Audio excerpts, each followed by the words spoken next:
Hello, friends. This is Sundareshan, your compliance guru. The three committees that we have covered are Stakeholder Relationship Committee, Audit Committee, and Nomination and Remuneration Committee. Well, the frequency of meeting, Audit Committee was different. It was 4 meetings in a year or at least 2. Nomination Remuneration Committee again is need based, but at least 1 in a year. Stakeholder Relationship Committee mandatory, 1 per year. And of course, the CSR Committee or the Corporate Social Responsibility Committee. This committee, there is no requirement for a meeting per se. But good governance, good practice mandates at least 1 meeting in a year. So, what is the composition of this committee? Very simple. The composition of this committee is again 3 directors and at least 1 should be an independent director. For private companies, there is an exemption. If the private company has got only 2 directors, then the committee also is 2. And for a private company, there is no requirement for an independent director. Chairperson, anybody can be a chairperson for this committee. Is there any qualification for the members of this committee? No, not really. Anybody can become a committee member. Any of the board members can become a committee member.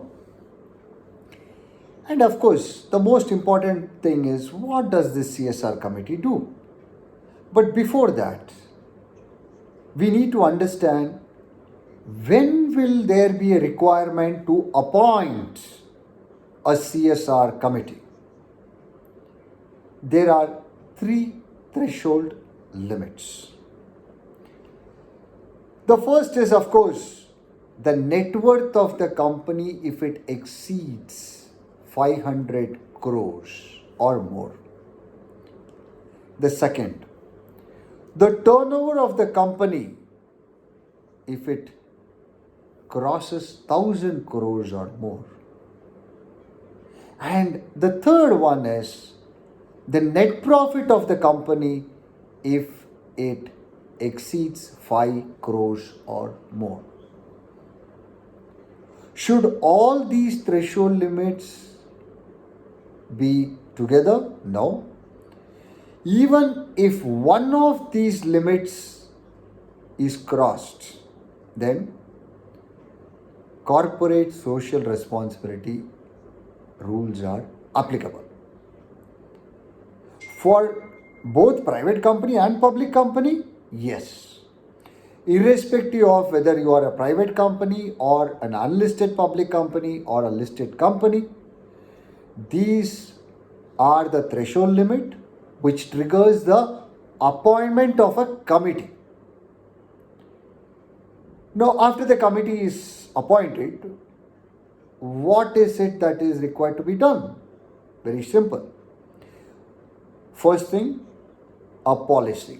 A CSR policy is required to be drawn up, and this CSR policy will determine what are the spends, where are the spends, and when should the spends happen.